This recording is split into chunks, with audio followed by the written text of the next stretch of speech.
FBI is sounding the alarm after nearly a dozen pro athletes across America had their homes broken into during games this year.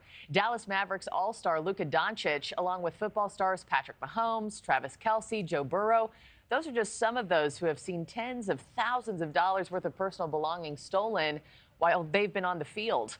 The FBI now looking at South American crime rings as possible culprits here. NewsNation's Xavier Walton has more from Dallas this morning. Xavier, what's going on? And what's the FBI's message to sports stars across the country this morning?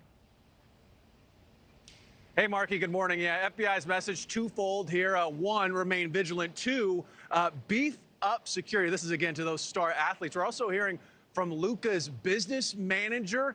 He says Luka Doncic is thankful that nobody was home and thankful that his family ultimately is safe. But unfortunately, you just said it, Luka now joining this growing list of professional athletes that have been victimized by burglars. According to police here in Dallas, about $30,000 worth of jewelry was stolen. And considering, Luka, he makes millions upon millions of dollars, the main concern here isn't necessarily money. It's about the invasion of privacy and the lack of safety. The NBA even sending out a memo to team officials and players last month, urging them to take precautions after other NBA stars had their homes burglarized.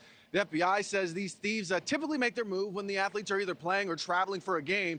Former FBI agent Tracy Walder weighing in on who may be behind the troubling trend. These are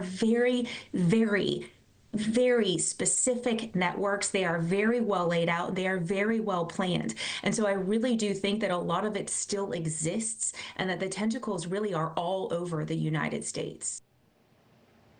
Nationwide, and it's not just the NBA. Some of the NFL's biggest names have been hit by home burglars, too. NFL stars like, you see them there, right? Patrick Mahomes, Travis Kelce, more recently, too, Cincinnati's Joe Burrow, Cincinnati Bengals, I should say, just to name a few, all have similar stories. Authorities believe, crime rings from South America are targeting athletes' homes because of the perception that they have high-end goods like jewelry, watches, or even designer bags and cash.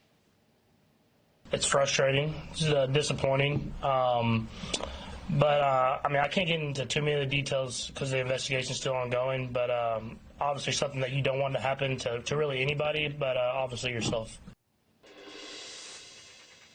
And the NHL is saying some of their guys have been victimized as well. That includes a player here from the Dallas Stars. Meantime, the FBI says they are working with local law enforcement on each case, investigating. They wouldn't get into too much detail, but they do say that some of these athletes should really heighten their security and increase some of their surveillance cameras around the house. Yeah, and you bring up a good point, Xavier. It's not about the possessions or the money. Like, all of that can be replaced. It's about safety. The fact that these people are accessing these homes with family members and kids inside, it's just frightening. Xavier Walton, thank you, live from Dallas this morning. Thanks for watching, everybody. Go to joinnn.com to find News Nation on your television provider. Also, don't forget to click that red subscribe button below to get more of News Nation's fact-driven, unbiased coverage.